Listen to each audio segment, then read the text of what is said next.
100-day milestone to Christmas, and so much more that's going on today. Good afternoon, everybody. Thank you so much for joining us on this Thursday afternoon for What's New. I'm Betsy Kling alongside Jay Crawford. I want to thank you. I know you always say that you're in marketing, not production, but what a day. I'm going to go ahead and toss it over to my friend Matt Wintz. Give him the credit. Technically, this is his show for weather, so... Jason.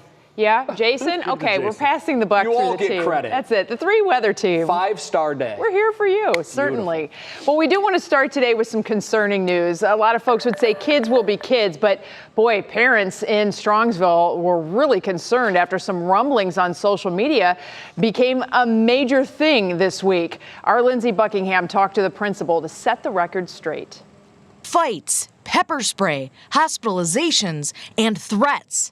That's what we heard was happening this week at Strongsville High from a student.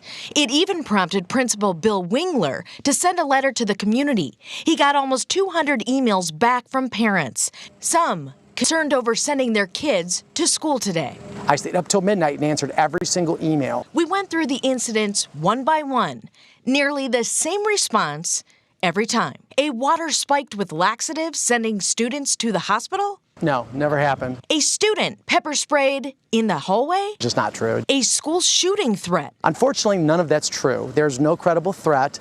The shooting threat rumor spiraled on social media. So this is something that we take really seriously. Police were called, but they found no evidence that the threat even existed.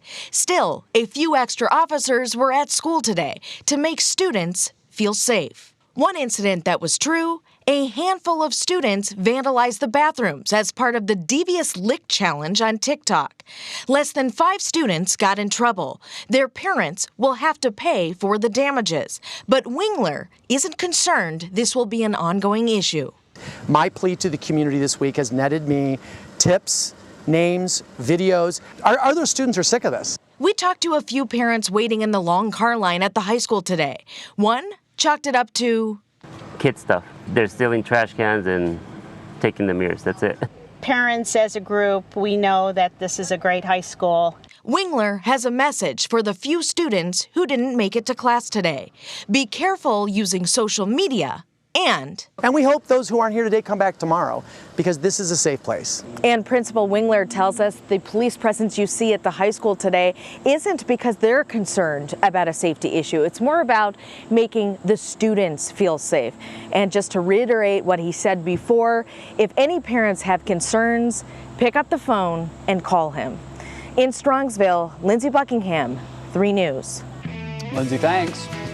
Now on your feed at 5, Hudson's school board members say they will not step down, but they are investigating how a book of prompts touching on inappropriate subjects became text material in a senior writing class. Now again, this is a high school level, senior level class. Sarah Shookman breaks this all down for us in this book that's at the center of this. I mean, I have to think parents went, what?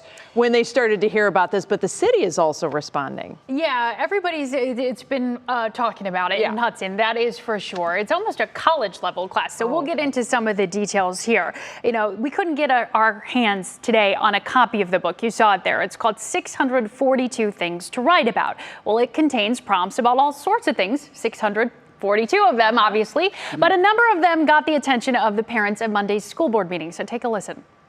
Write a sex scene you wouldn't show your mom. Rewrite the sex scene from above. You either choose to resign from this Board of Education or you will be charged. All right, now we're kind of jumping ahead there, but that was the mayor you just saw saying that because he was concerned after seeing all of this that this was almost child pornography, and so he asked the school board members to step down. The school board responded today. Here's their statement saying, you know, while they respect the mayor's position within the city of Hudson, supervision of the public schools is really the responsibility of the board. And at this time, no Board of Education member has indicated any intention to resign here. What we learned about the book, to go back to that, a spokesperson told us it's actually been used, Jay Betsy, for 5 years. This was the 6th year going in, but it's one of many books used in this College Credit Plus, or a CCP course, as they call it. Right. And it's taught by a Hudson teacher, but they work along with Hiram college. And parents, to sign up their students for this class, do have to sign forms that indicate some of the subject matter may be mature because it is meant to be a college course. Okay. But all that said and done, the board is reacting and said, you know, we pulled all the books, they've collected them, they won't be using them, and they're going to be doing a little more due diligence into their process of how these supplemental materials, as they're called, get approved for use. Of what we missed, is there anything that we need to fill in the blanks? Because I know we ran the sound out of order. What might we have missed there? Well, so basically some of those prompts, you know, they ask to write about sex scenes. They, we can re-cue it here if you want. Write a sex scene you wouldn't show your mom. Rewrite the sex scene from above into one that you'd let your mom read. Describe your favorite part of a man's body using only verbs. So I'm going to give you a simple choice. So those... You either choose to resign from this Board of Education or you will be charged. So those prompts you heard, that was a parent reading some of them from the book. So this wasn't an assignment? These were not assigned prompts. Okay. No, they were just happened to be inside this same book, a book that had been used and encouraged to be used in the class as a supplemental material. So other prompts in there talked about the taste of beer or how you'd commit a murder, a lot of things that parents just felt like were not appropriate for their students, no matter how old they were. And it sounds like the board agreed. That's why they've taken the books back. We tried to talk to the mayor today. He wasn't available, so we'll hopefully catch up with him soon. Well, I'd have to think that there's other books, you know, of prompts that are out there that perhaps they could get. But again, you note that this is a college level book. You know, I can see why parents are concerned. Absolutely. But I think back to some of the summer reading material in high school, and it's meant to challenge kids. So there are subjects and themes in there that wouldn't be things you would expect kids to be comfortable with. But you know, it's hard to draw that line, and we might not all draw it in the same place. And for now, it seems like a standoff between the mayor and the board. Yeah. So we'll see. We'll see what the mayor has to say. The board says they've handled it. They'll continue to look into it, and they're not going anywhere. Wow. Sarah, great information. Thanks, Sarah. Well, the U.S. women's national soccer team will play tonight at First Energy Stadium. They'll take on Paraguay. It's part of a 4-match friendly for the red, white, and blue. Also, it's significant because it will be Kari Lloyd's final tour with the national team. She, of course, has been a hero with the U.S. women's team for so many years. Lloyd ranks second all time for games played on a national team in soccer history. Should be an exciting night for soccer fans out at Progressive Field. That's right. And of course, our Nick Camino is down there at the stadium now. And Nick, the women's national team is making headlines off the field, too. Good evening, Jay. Good evening, Betsy. Great to be with you. First of all, it is an absolutely picture-perfect night for a soccer match down here at the stadium. And yes, we're getting ready for the U.S. women's national team taking on Paraguay, an international friendly. But you're right, the U.S. women's national team certainly making some headlines off the pitch, as we would call it here, as this has come up again with the U.S. women's national team and the U.S. men's national team, with the Team USA soccer really being at the forefront of it all when it comes to equal pay. Here's the situation. This is what it boils down to. For the past few years, there has always been a fight for equal pay. For years, the U.S. men's national team has been paid more money than the women's team, which a lot of people question because, quite frankly, the women have had more success on the international stage than the men. But the argument against it would be that the men's TV contracts and attendance at their matches have been higher. U.S. women's national team forward Alex Morgan, she was asked about these new proposals for equal pay put forward by U.S. Soccer. If, you know, you have equal, but it's not even what we got before or to the value that we are, then we still consider that to be not good enough. So we will, you know, continue to work with U.S. Soccer moving forward, looking towards equal and fair payment and treatment. As for tonight's match, this should be a lot of fun. This is the U.S. women's national team's first match since earning bronze at the Tokyo Olympics. A lot of people viewing that as a disappointment. Coming up at 6, we'll hear about if the team has closed the chapter on that and moved forward, getting set, starting with tonight's match against Paraguay. Jay, Betsy, back to you. All right. Thanks so much, Nick. Appreciate it. Now we move to our COVID cases here in Ohio. It's been another discouraging day. There are 8,349 new cases in Ohio, which has bumped our 21-day average above 6,100. Hospitalizations now, where 355 new patients were admitted in Ohio hospitals over the last 24 hours. 3,583 patients are currently in those Ohio hospitals. COVID patients now make up 13% of patients statewide. That's compared to just 11.8% a week ago. As more patients are admitted to the hospital, our care providers are feeling the impact. Today, the Ohio Department of Health Director, Dr. Bruce Vanderhoff, said hospitals are sounding the alarm.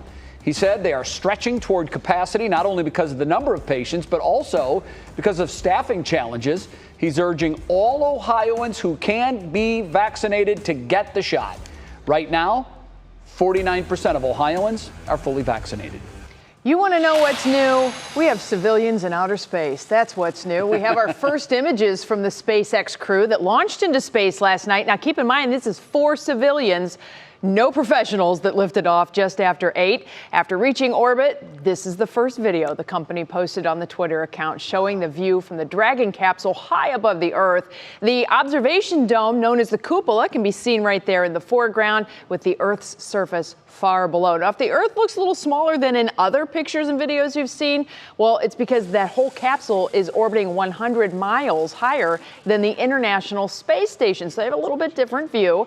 The crew will spend the next 3 days in space before splashing down off the coast of Florida. 100 miles higher That's a than the big space deal, station. That's a huge deal. Now, I read yesterday that it's still going to circle the globe every 90 minutes, which I believe is how long it takes the space station. So if it's 100 miles higher, its orbit is much bigger. It must be going a lot faster than the space station. I think it's a lot smaller, which is one thing, and there's probably more physics involved with that, but that's far above my A grade. It is incredible, though, to think about 100 miles higher than the space station. I wish they had a live streaming camera like the space station does, because from time to time, I'm a space geek. I look in on that space station camera, and it provides unbelievable, breathtaking views. That might be on Capsule 2. I hope so. All right, next on What's New, when should we start our holiday shopping? I think Betsy already has. Oh, man, I love it. 100 days to Christmas. We're going to tell you what the experts suggest on when we should get going. And then America's Got Talent has a new winner. We're going to break down the season finale ahead in Pop Break. But first, Matt, wow. Maybe one of the best days of the year. Yeah, I totally agree, Jay. And you notice the blue sky is back. We've gotten rid of all that wildfire smoke, so our visibility is just picture perfect. Speaking of that, your outdoor dining forecast looking great. We'll fall back into the 60s, lots of sunshine, but things will change, and they may change in a big way next week. We've got to look at your next 7 days coming up.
Yeah, it is true. It's coming up on us at warp speed, 100 days until Christmas. And even though we haven't officially ended summer, that 100 days can creep up very quickly. It absolutely can. And that usually happens. It always happens like that. Look, we even got a Christmas background. This is, come on, guys. Here it comes. Getting a little sweaty in here now.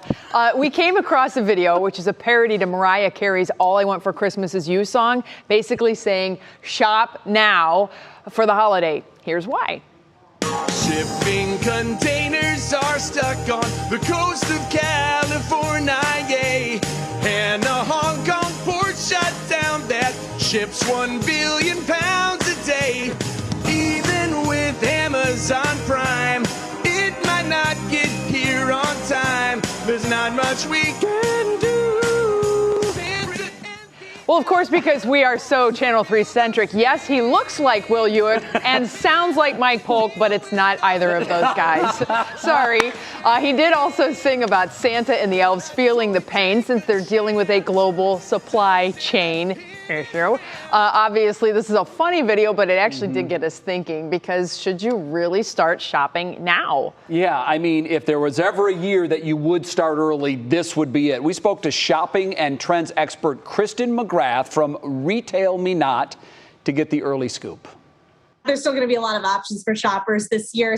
You might need to get a little creative. If you're a big fan of shopping at the last minute, past early December, I would definitely suggest rethinking that this year if you're going to rely on shipping or assume things are going to be in stock, because the truth of the matter is retailers might not just be able to restock the items you want if they sell out in early December. Yeah, that's a great point. Kristen also says to expect fewer deals.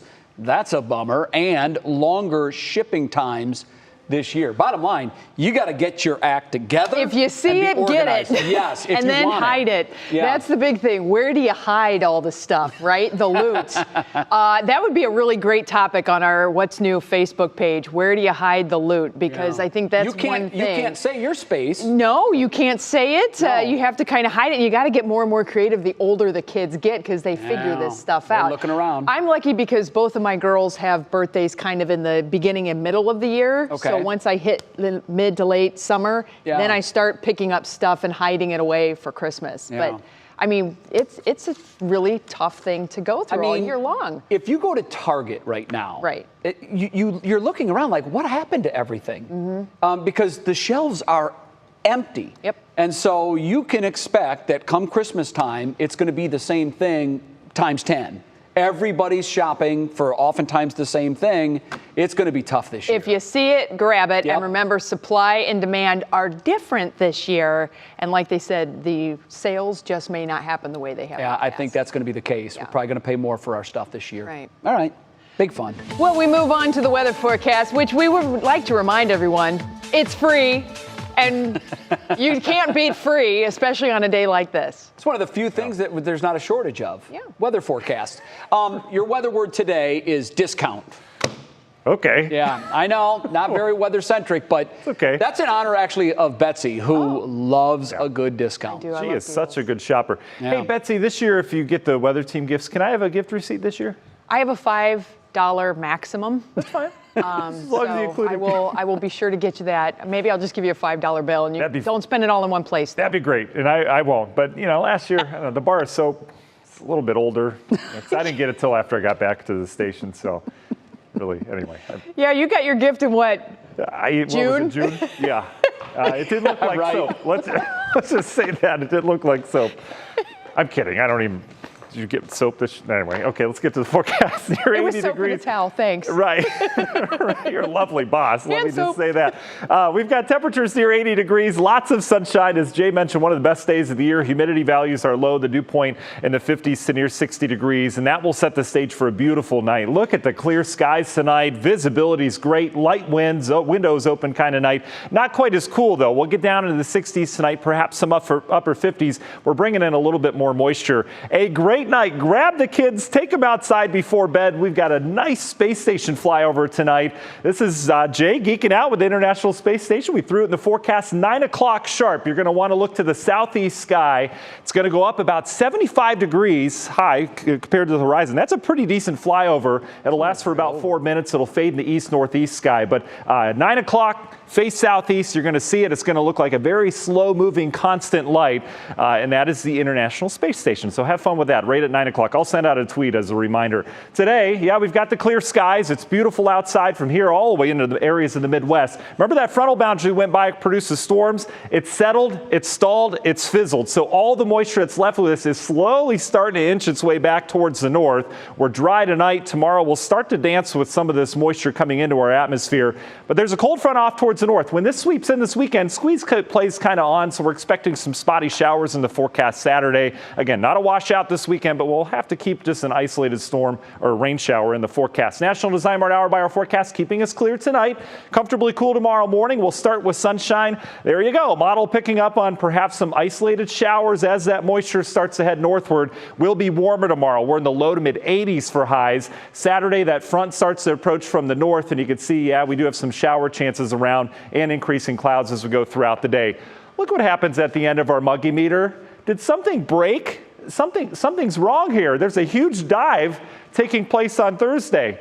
We'll explain more on that in the next half hour. Meanwhile, Union Hill Mortgage 7-day forecast. We're in the 80s. A big warm up next week on Monday before storms arrive. And temperatures go down to more fall-like levels around here. Again, we'll talk more about that coming up. We'll be back after the break.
Ah, yes, it's time to take a pot break on this Thursday evening. It most certainly is. Our Kiera Cotton caught up with the winner of America's Got Talent. Plus, we now know who will be hosting Jeopardy. Here's Kiera with our Daily Pop Break. It seems as though Hollywood is in a cycle of rebooting and recycling any and everything. The latest film set for a remake is Whitney Houston's and Kevin Costner's 1992 classic, The Bodyguard. And fans are confused as to why this is necessary. Matthew Lopez has been tapped by Warner Brothers to write the reimagining of the iconic storyline. But who will play Kevin and Whitney's characters? According to reports, Chris Hemsworth and Tessa Thompson to Channing Tatum and Cardi B are among the stars being discussed for the roles. And we have a winner. Dustin Tavello was crowned the winner of America's Got Talent's 16th season last night and took home a $1 million prize and is set to headline a Las Vegas show later this year.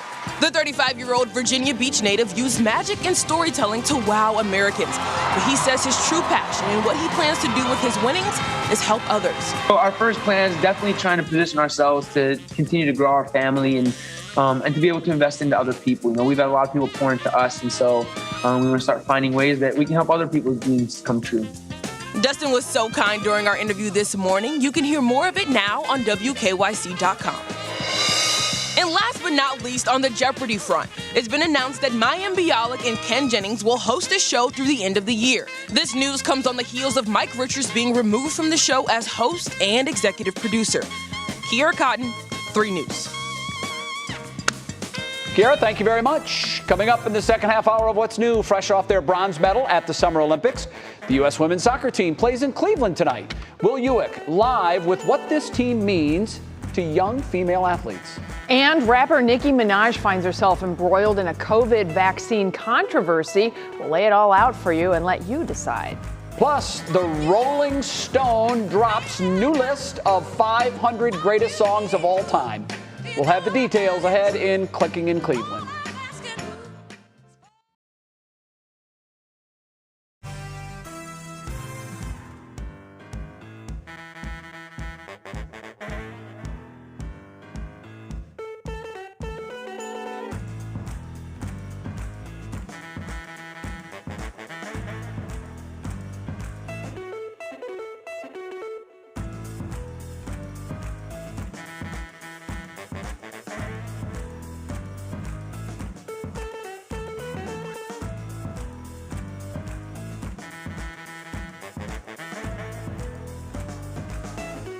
Dog's butt every once in a while. We pulled in and found the 2 youth soccer fans.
And now, live from WKYC Studios, this is What's New.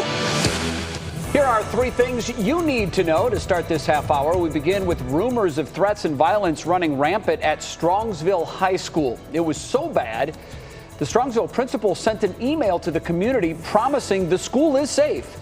This after rumors spread on social media of a student being hospitalized after getting pepper sprayed and threats of a school shooting. The principal says none of that's true.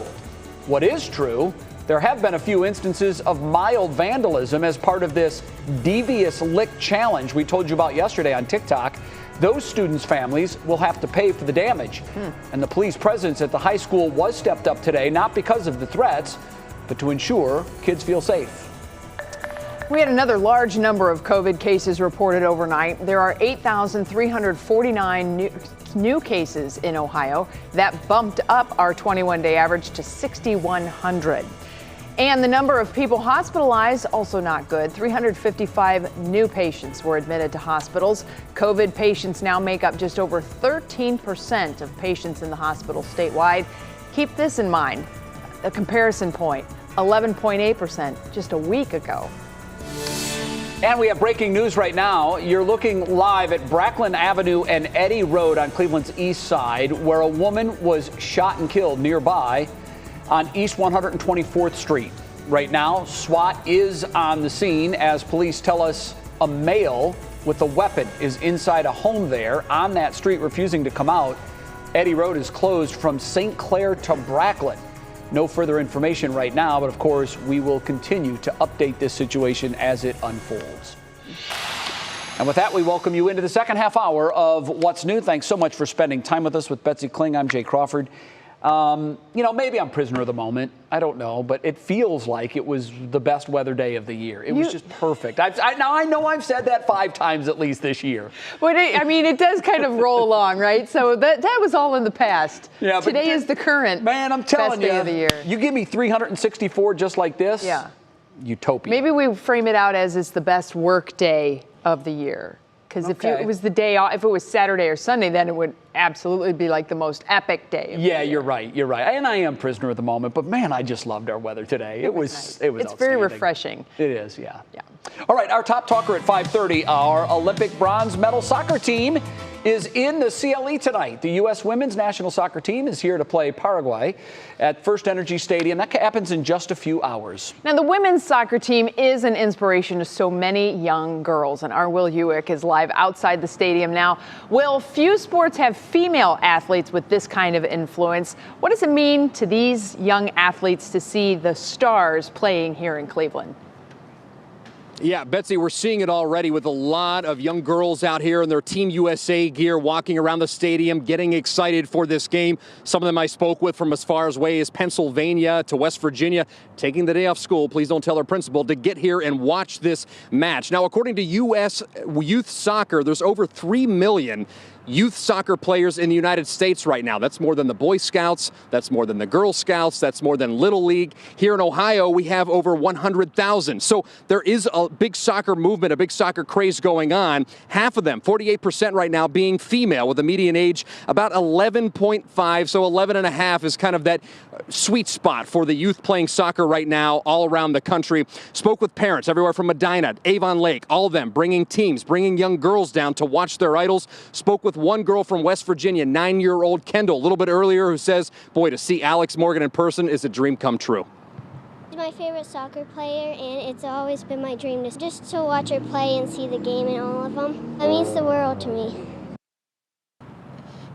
So it means the world to her. It also means the world to Francis, Fran, and Chloe, 10 to 13 years old, here from Cleveland Heights. Guys, tell me a little bit about the excitement level. Why do you want to be here in person to watch this team today? Well, I just think it's going to be fun, and I've never been to a soccer game in real, place before, so I thought that'd be really cool to go to. Are you going to be taking notes, or are you going to be a fan today? I'm going to be a fan today because I love watching Alex Morgan play. It's so cool. Tell me a little bit about, are these idols that you're getting to watch in person today, or are you just kind of a fan of the team, or who are you most excited to see? My favorite player is probably Alex Morgan, but I'm really excited to see the whole team play today. It's going to be really fun, I think. Jay Betsy, a lot of Alex Morgan fans. Let's count 4 of them right here. I'm excited to see her play tonight as well. I've met Alex. She is a wonderful role model. So as far as that goes, they couldn't find a better player for sure. Ask one of them, is there a second favorite player, another name that we should be watching for? Okay, Jay's asking for a second favorite player. People are going to be watching for Alex Morgan. Who's the second person that we should be watching tonight? I would say Megan Rapinoe, even though she's not playing. I would want to watch her too. Anybody here tonight? I'm not really sure. I'm not really sure either, but I do like Carlin Lloyd and Kristen Press. Okay, there you Very go. good. Yeah. Connor Lord and Kristen Press. All right, Will, I hope they have a wonderful time out there tonight. Big night out at First Energy Stadium. Absolutely. Thanks, Will. Well, rapper Nicki Minaj is stirring up some vaccine controversy. This all started when she tweeted that she was skipping the Met Gala because it required attendees to be vaccinated, and she's waiting to do more research before getting a vaccine. Then she tweeted to her more than 22.6 million followers an unverified story about a cousin's friend in Trinidad who became impotent and other things after receiving the shot. Dr. Fauci shot that down, and so did the health minister of that country. Listen. And unfortunately, we wasted so much time yesterday running down this false claim. It is, as far as we know, at this point in time, there has been no such reported either side effect or adverse event. All right. Now, the Grammy-nominated rapper claims that she was invited to come to the White House. She says she's going, but there's a twist. The White House says it offered rapper Nicki Minaj a phone call with medical experts to answer her questions, but not a visit. I would have to think she would be vaccinated to visit the White House. Just saying. I would think so, too. However, I was thinking earlier today, so how do we spin this into a positive story? Because right now, if there's misinformation out there, that's never good for anyone. Right. I think the White House should still invite her, have her mask up. Outside. Rose Garden. And use this opportunity to answer her questions. Yeah. What better way to do research than the country's top doctors right there? They can answer her questions with the whole idea being that once she has all the information in science, she will be pro-vax, and then she can tweet to her 22.6 million followers, I've done my research. I've talked to the best doctors. I believe it's the safest thing for me. I'm getting mine, and I encourage you to get yours. It could be powerful. It could be very powerful, especially if they live stream it to Trinidad. I appreciate so much that health ministers come back, or you know, the officials come back. He's like, we've spent a lot of time on this. Like, it was like, we have other things to do besides this. But I mean, it is a big deal because it's all about the messaging, and there's so much misinformation. And you know, when it's somebody knows somebody who knew somebody in that country, it's like playing telephone. Things get a little bit out of order. Not that it isn't, but just take everything with a grain of salt. Yeah, I'd said that earlier about the Strongsville story. The internet is turned into the world's largest and sometimes most dangerous game of telephone. Yeah, and nothing has to be verified, vetted, or any of that. Nope, it's like the bathroom wall. Yeah. Okay. What's the latest on Baker Mayfield's contract extension? We have the latest rumblings from around the NFL on that story. Then you can help UH save lives and enjoy a good meal. We're going to tell you about their cancer research fundraiser and how they changed a local woman's life. But first, Matt has our weather in a Giphy. Yeah, beautiful day today, guys. I'll tell you, it doesn't get much better than this. As Jay mentioned, best day of the year. We'll continue to tack on to last week's best day of the year. That's for sure. I agree with you, Jay. So I think we all feel like this dog today. This was taken on Edgewater Beach about an hour ago, just chilling in that beautiful sunshine that we have. It will not last forever. We know that. In fact, we've got some bigger changes coming next week. We'll take you through that on the other side of the break. That's what I want to be doing right now. I did that last weekend, actually. Just that right there at Edgewater. Oh, look at that tan.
All right, here it is, September 16th, 2021. We've had no frost. We have no freeze in sight. Check. We have a beautiful, refreshing day today. People's thoughts are thinking forward to fall, and it's 100 days to Christmas. Go, Matt. All right. Just summarizing the day. Let's go right to the 7-day, shall we? You and Jason will have that 10-day tonight. That's when it gets really interesting, for sure. Yeah, the models have had some changes today. There's more consensus among the models about what's going to happen next week. Here's the deal, Northeast Ohio. It's next week. We've got plenty of time to look at it. Tonight, clear skies, great for viewing the International Space Station tonight. I tell you, meteorologists will give you the weather. We'll also give you, at a discounted rate, we'll give you the, yeah, I got it, finally, guys, half hour later. Thanks to everyone for coordinating that. So I just wanted to keep you hanging. That's the biggest teaser there is. But if you missed it, top of the broadcast, we were talking about the space station flying over. It flies over every now and then, usually every day. Sometimes it's during the day, you can't see it. Sometimes it's a very low angle in the sky. But this is a great angle tonight. Great to take the kids out, 9 o'clock sharp. It doesn't wait for us. Southeast sky, you face there. You'll see the little light go up. That's International Space Station. It'll fly it up to a 75-degree peak before setting in the east-northeast sky. So it takes about 4 minutes for that to happen. So 9 to 9:05 is all we need of your time. Face southeast, you should be able to see that. Pretty cool to see the International Space Station fly over, especially with clear skies that we have across the area. Look at this moisture creeping in from the south. There's some rain areas of West Virginia today. Have to keep an eye on the radar tomorrow. We may have a stray shower in here. Jason and I were talking about that earlier. He was calling that, but you can see this front has settled. It's stalled, so now this moisture kind of unleashed. It's not moving very quickly to the north, but it is drifting north. We've got a front off to the northern half of the United States. This will sweep in this weekend. Everything kind of comes together. It'll ring out maybe a spotty shower or two as this moves through. National Design Mart hour-by-hour forecast. Tonight we're clear, beautiful night. Perhaps a little bit of fog lingering across some of those areas that saw it this morning. Tomorrow, there's your stray shower chance. It is going to be warmer tomorrow. Lots of sunshine in between all those little clouds popping up. We should make it into the low, even mid-80s. And then tomorrow evening, we start to bring that frontal boundary in from the north. I know this is kind of scientific, but precipitable water is how much moisture we can wring out of the atmosphere. Look what happens this weekend. There's not a lot of moisture to wring out. That's why we're going spotty rainfall chances. The real heavy soaking thunderstorms down to the south. We get drier in here for the Browns game. Looks fantastic. I think clear blue skies. Everything returns, and then look what happens next week. This is a sharp frontal boundary all the way down to the Gulf Coast. Look at that dry air that moves in here.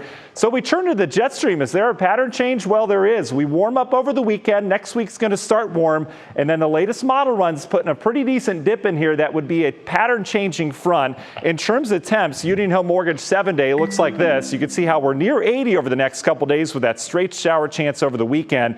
But then clouds increase Monday. Tuesday we bring in storms. Wednesday it looks like leftover storms. Sharp front goes by. We go down into the 60s, and it looks like we may stay there. Pretty fall-like air mass setting up on into next week. But again, Betsy, some time to watch that, but definitely got our attention when we're doing the forecast today. Yeah, there are some hints in the next 2 weeks that, you know, here we go kind of a thing. It's about to break. We're waiting to see. The models will lead us into that for sure. All right, thanks so much, Matt.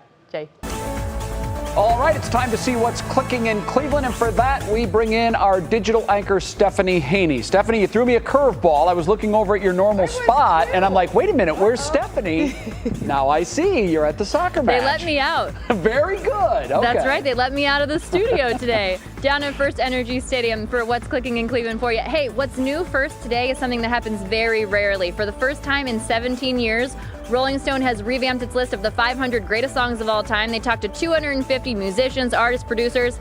Here's where your top 5 stand right now. Coming in at number 5, Nirvana's Smells Like Teen Spirit. Number 4, we've got Like a Rolling Stone by Bob Dylan. Number 3, A Change Is Gonna Come by Sam Cooke. At number 2, we have Fight the Power by Public Enemy. And at number 1, Respect by Aretha Franklin. All amazing, no doubt, but there's no Tom Petty and no Madonna in that revamped top 25, so my list would be a little different. You can check for the full thing at WKYC.com. All right, we have another update on the Cleveland Browns Baker Mayfield contract extension watch. NFL insider Jeff Howe is now reporting for The Athletic that Baker's relationship with the team is still positive, but the team is holding out to see long-term results from him. Howe points out that Baker had far fewer interceptions in the second half of the 2020 season, only 2 compared to 7 in the first 8 games, and the team wants to see more of that. Don't we all? And as we welcome the U.S. women's national soccer team to Cleveland here at First Energy Stadium, here's what midfielder Catarina Macario is shocked about. This is the first time that the women's team will be playing Paraguay. She's a Brazilian American, and if you didn't know, Brazil is right next to Paraguay. She says she's excited about this, and yesterday during a press conference, she wants to see greater support for South American soccer, and in general, it's great visibility for the sport. Macario also said yesterday she's excited to be back with the team. She's excited for them to gel and get that confidence together, Jay and Betsy. And how great is it that we have them here in downtown Cleveland? We have Olympic medalist athletes right here in our own backyard. Yeah, pretty fun and a big inspiration, as we saw earlier in the half hour, to a lot of young ladies in Northeast Ohio. Stephanie, thanks. Up next for us, a cancer survivor shares her story about how the dedicated workers at University Hospital's Seidman Cancer Center kept her going, and how you can help them advance the cancer research. And some of Northeast Ohio's bravest men and women from law enforcement were honored today at Progressive Field. We have that story coming up in today's Show Us Something Good.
It's a disease that touches so many families' lives, and every year, University Hospital's Seidman Cancer Center raises money to fund cancer research.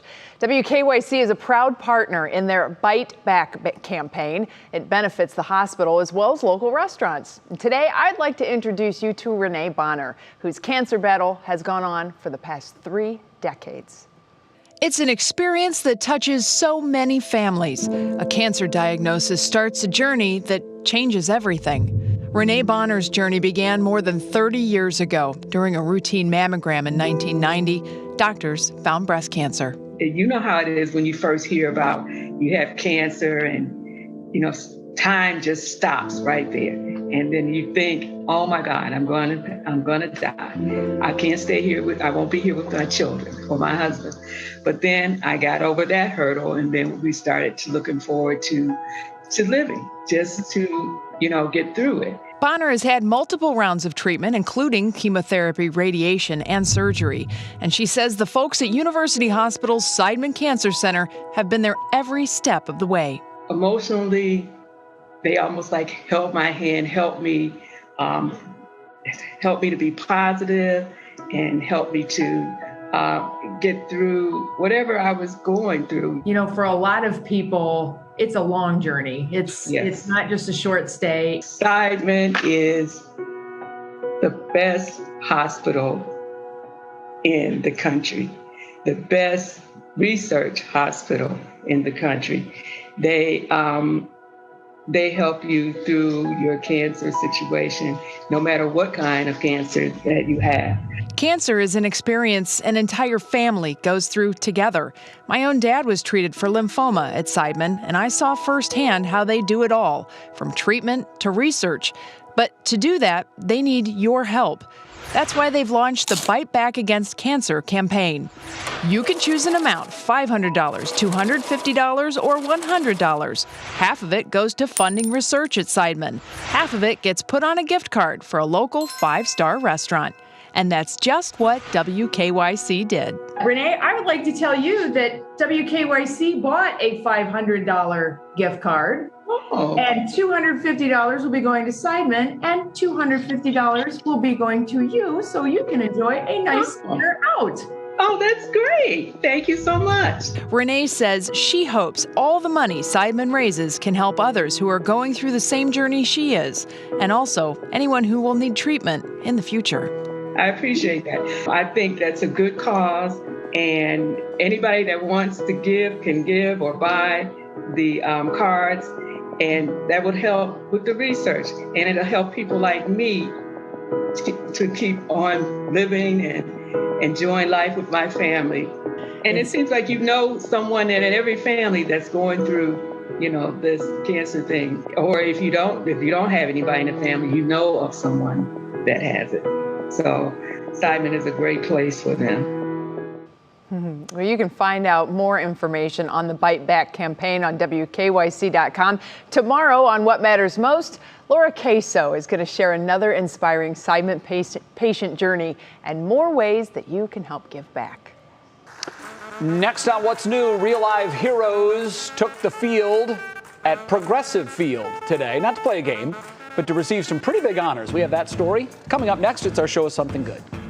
Then on What Matters Most at 6, an angel added to the Richmond Heights police force. Brandon Simmons shares this sweet pup's story and how you can meet her.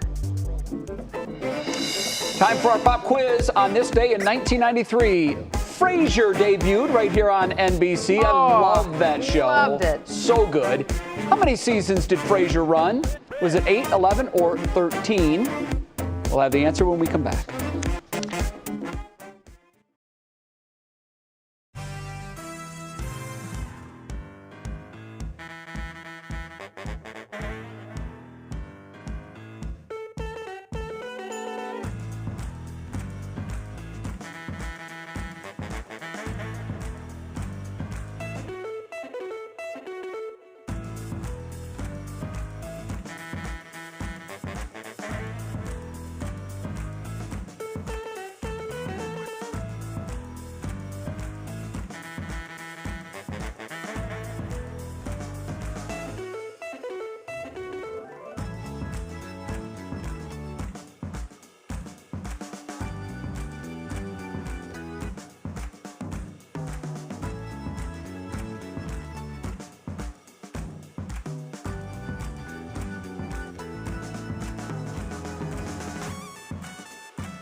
Before the break, we asked you our pop quiz question, which was, how many seasons did the NBC sitcom Frasier run? Betsy, you want to give a guess? Has to be at least, I would say, a dozen, so probably 13. 11. Oh. Yeah, that was a great show. It really was.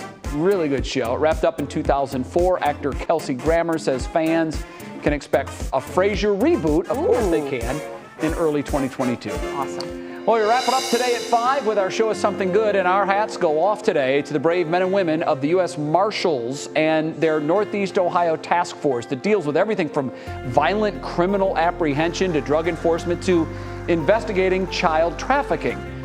COVID canceled last year's annual event, so today's honors were actually handed out for 2019 and 2020. Thank you from the bottom of our hearts to all who serve, and congrats to the honorees. I was proud to be the event's keynote speaker. We were talking earlier, but Bernie Kosar was also there and made some comments. And Betsy, you've done this event in the past. Bernie looked over at me at one point and said, we're probably the safest place in all of Ohio right now. And the stories they tell are just incredible, too. Incredible. Speaking of stories to be told, I asked our friends on the What's New Facebook page where they hide Christmas gifts. Ruby says in picnic coolers. That's a great one. Oh, that's a good one. Eric recommends nestled in, like, other holiday decor, like pumpkins and 4th of July and stuff. So there's some good ideas in there. Be sure you add yours. And if you're not in our 3 News Facebook group, our What's New group, ask to come in. We'll let you in. We have a great time in there. We're out of time. Back tomorrow at 5. We'll see you then. What Matters Most with Russ starts right now. Now at 6, school outrage. Why a controversial textbook has put Hudson City schools in the international spotlight. Also, COVID explosion. We're in a serious situation. Another warning from state health experts about the number of COVID cases in Ohio and the strain that's putting on local hospitals. Tournaments in town. Fresh off the Olympics, the United States women's national soccer team is in Cleveland with something to prove. We'll have live coverage from First Energy. And Angel on the job. A local police department recruits a 4-legged role model who has already won over the hearts of officers and the community. From the WKYC studios, this is What Matters Most. We begin tonight with breaking news. You're looking live at Brackland Avenue and Eddy Road on Cleveland's east side, where a woman was shot and killed nearby on East 124th Street. Right now, SWAT is on the scene. Police tell us a man with a weapon is inside a home on the street and is refusing to come out. Of course, we'll bring you more information as we get it. And good evening, I'm Russ Mitchell. Here's what else is happening tonight. In the city of Hudson, a battle over a textbook has led the mayor to call for the entire school board to step down. It's a dust-up that's now getting international attention.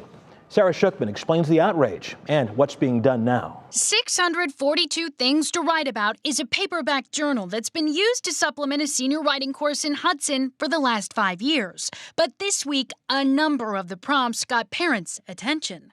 Write a sex scene you wouldn't show your mom. Rewrite the sex scene from above into one that you'd let your mom read. Drink a beer. Write about the